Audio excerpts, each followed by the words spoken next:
Cement वाहतूक करणाऱ्या truck चालकाचे स्टेअरिंगवरील नियंत्रण सुटल्याने ट्रक हा धनोडा नदीपात्रात कोसळला। दरम्यान यामध्ये ट्रक चालक हा कॅबिन मध्ये दबल्याने तो गंभीररित्या जखमी झाल्याची घटना घडली।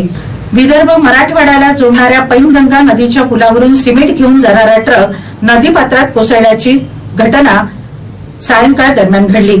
ट्रक हा माहूर मार्गे यवतमाळकडे सिमेंट घेऊन जात असतानाच पुलावर असलेला खड्डा चुकविताना ट्रक चालकाचे नियंत्रण सुटले आणि ट्रक थेट पुलाखाली कोसळला। दरम्यान या अपघातात चालक हा गंभीररित्या जखमी होऊन कॅबिन मध्ये दबला होता। घटना होताच तेथील नागरिकांनी चालकाला बाहेर काढून रुग्णालयात दाखल केले। दरम्यान पुलाला दोन्ही बाजूने कठडे नसल्याने कित्येक वेळा अपघात होतात।